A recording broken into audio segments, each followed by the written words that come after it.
There are moments in life when we are called to help others, to offer kindness and mercy in the name of God. That is what we are taught from the beginning, and most of the time, it is a holy and beautiful thing to do. But not every person who comes into our lives is sent by God.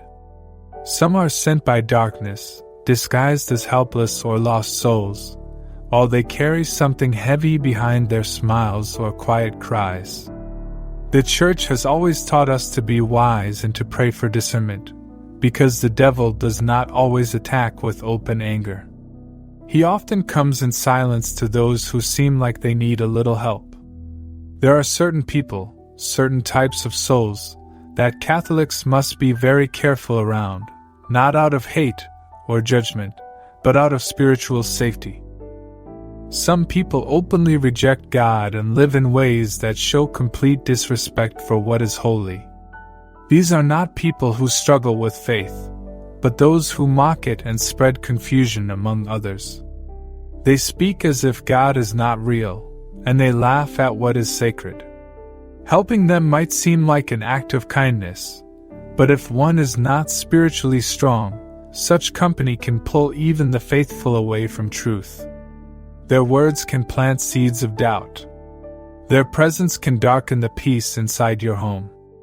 And though you may wish to help them, you must first pray deeply and ask God whether this is truly your task, or whether you are stepping into danger meant for someone else to face. Then some live in deep bitterness and hatred. They carry past wounds that have turned their hearts cold and vengeful. When they speak, it is always with anger. They gossip, they slander, and they take joy in hurting others. These people will often ask for your time, your help, your energy, but in the end, they will bring confusion and sadness. You may give and give, hoping your love will change them, but what you may find is that their darkness begins to change you instead. Helping such people without guarding your soul can lead you to emotional exhaustion and spiritual weakness. Their bitterness can creep into your heart slowly, and soon your peace is disturbed, your joy disappears, and your prayers become dry. Some practice witchcraft, paganism, or any form of occult practices.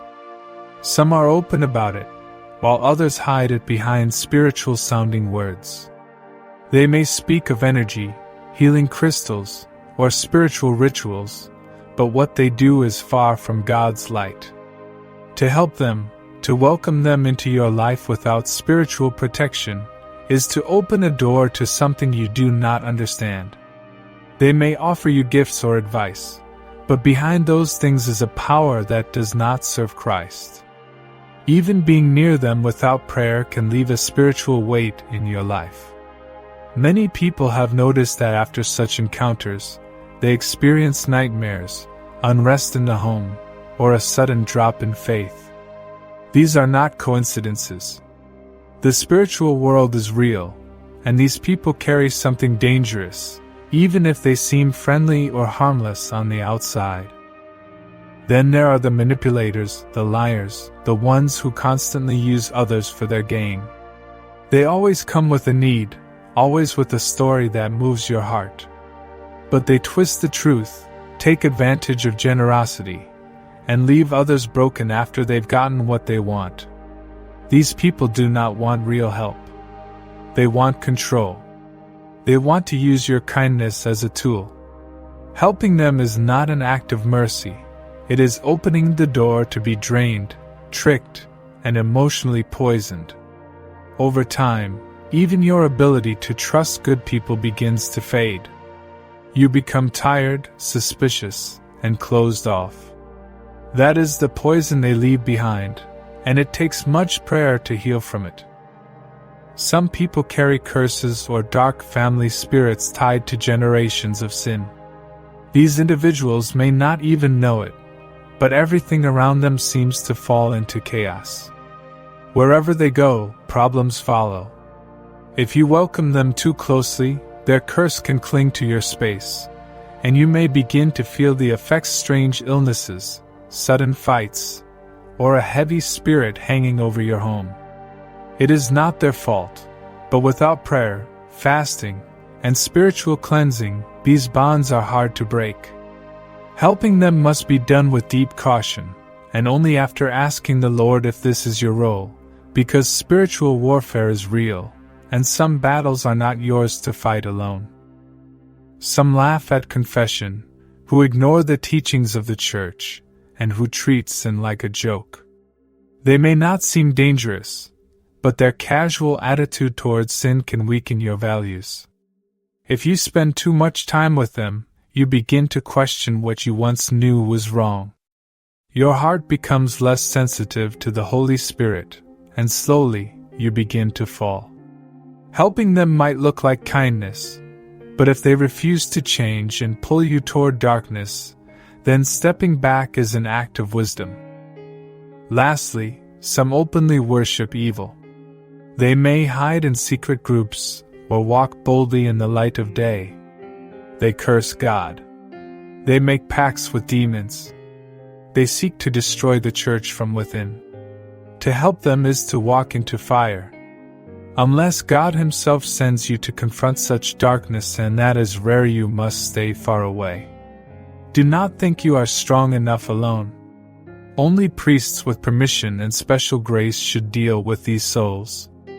Your job is to pray from a distance, to protect your home, and to never open the door to evil by thinking you can fix what only God can. So the warning is not about turning away from the suffering, but about knowing which suffering is sent to you by God and which is meant to destroy you.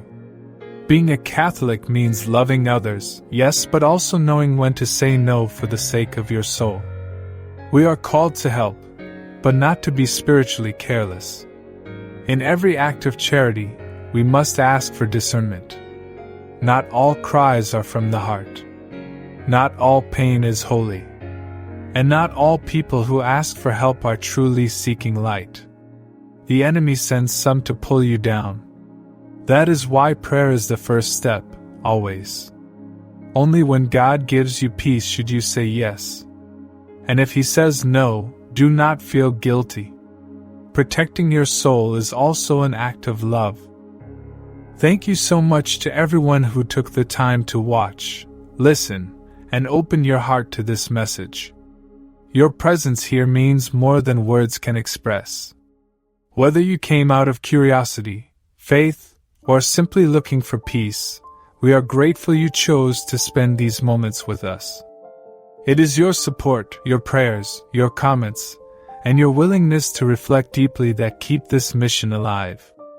You are not just viewers, you are part of a growing family of faith and light.